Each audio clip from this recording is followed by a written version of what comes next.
Egun gutxi falta dira Arabako Errioxako oliba olioaren 3. jaialdirako.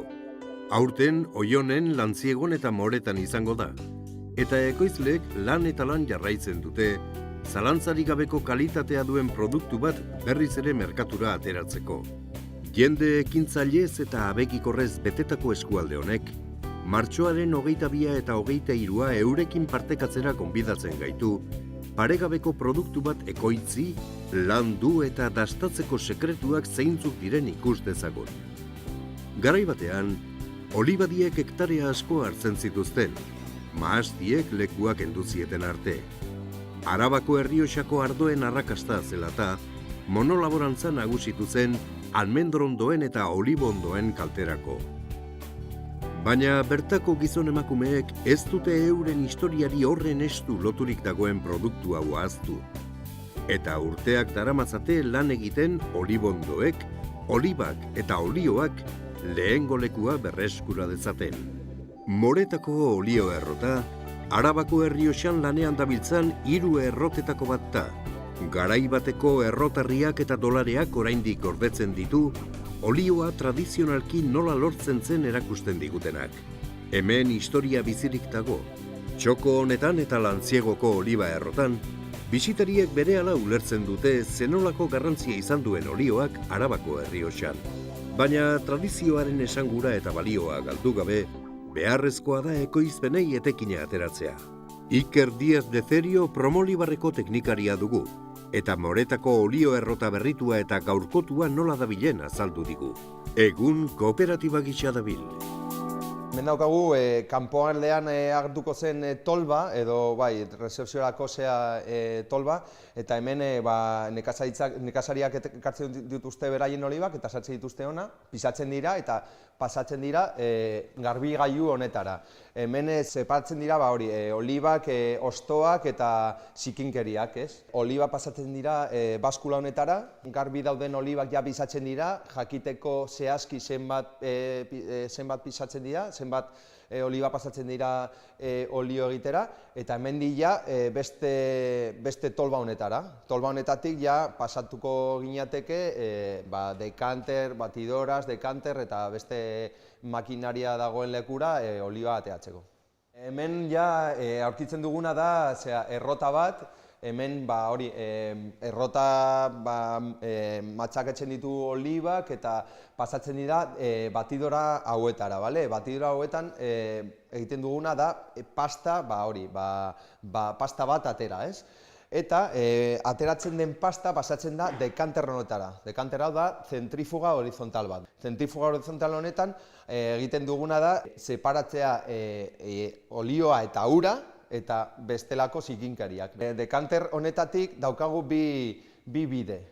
Batetik dira las tinas de decantación, edo dekantazioa egiten diren tinak, hemen ja separatuko ditugu olioaren bi faseak, olioa eta ura, ez?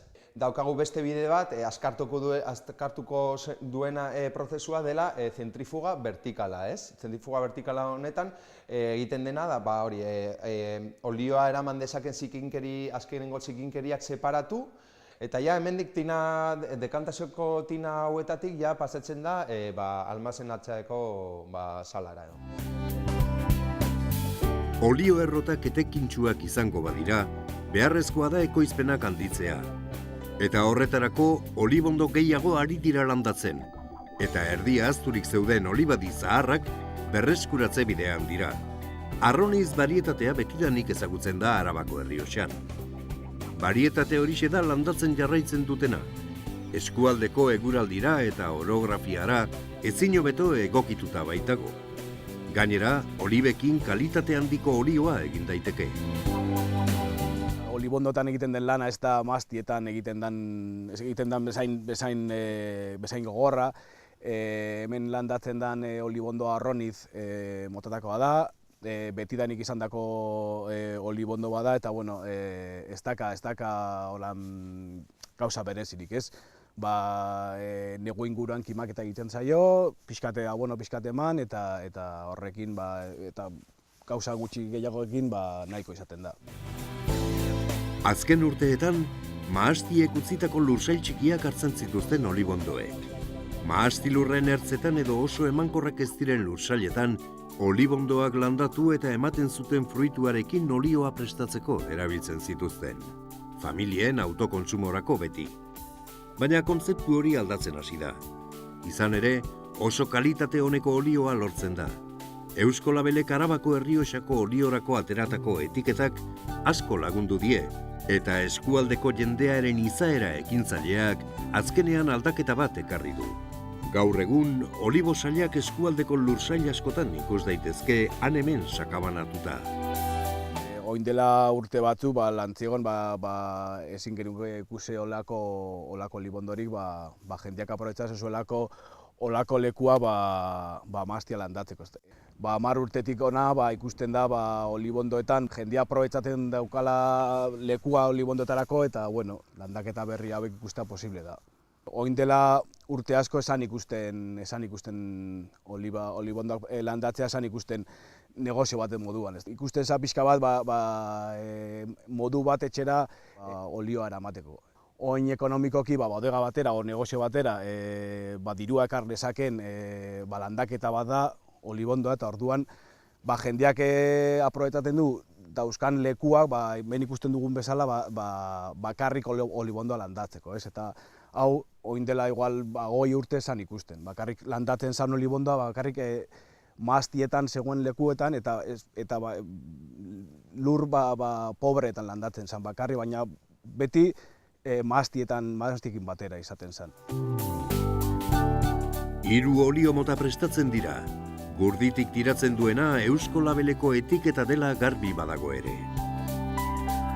Gaur egun aurkitu ditzakegu ohiko olioa, Araba Errioxako olioa.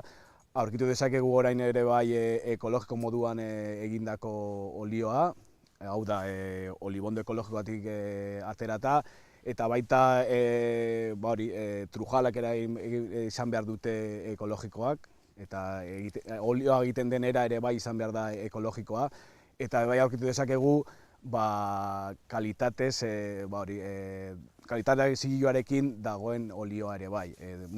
Oin dela 2 urte hasi izan honekin, eta beraiek ematen duten inpultsoa eta baina egiten duten lana Araba Errioxako olioarentzako oso ona izan da. Arabako Errioxako gastronomia aberatsak aliatu onak ditu eskualdeko jatetxeen artean. Olioa oso presente dago Villa de la Guardia hotelean, eta hoteleko sukaldaritza eskualdeko produktuetan eta plater tradizionaletan dago oinarrituta. Gure sukaldaritza bertoko produktuetan oinarrituta dago. Betiko platerak eskaintzen saiatzen gara, eta Arabako Errioxako gastronomian oso tipikoak diren zenbait errezeta berreskuratzen ere ahalegindu gara. Esan bezala, hoteleko menuan Arabako Errioxako olioak leku oso nabarmena du.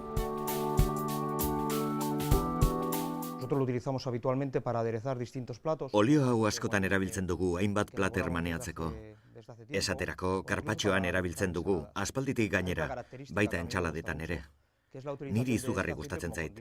Olio honen beste ezaugarri bat gozagarri moduan erabil daitekeela da, badu halako zapore pikante bat. Eta gauza askorekin ondo dator, esaterako jaki gozoekin edota azken burukoekin. Guk hainbat alditan txokolatearekin kombinatu izan dugu olio hau, musak ontzeko, eta behin bonboi batzuk prestatzeko. Produktu bat baloratzeko biderik onena berau ezagutzea da.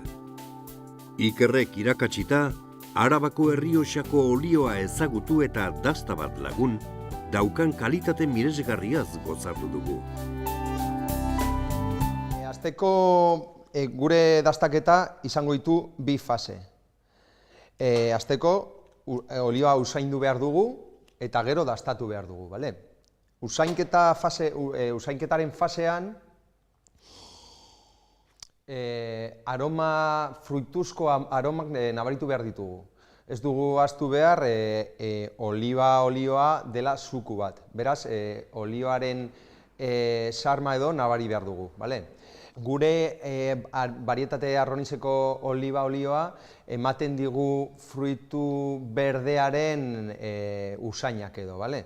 Eta fruitu berdeen usain hoien artean, berlar usaina edo zespez usaina esan dezakegu. Usainketa fasea egin da gero egin behar dugu dastaketa fasea, bale? Dastaketa fasea egiteko probatu behar dugu gure olioa, Araba Errioxako olioa.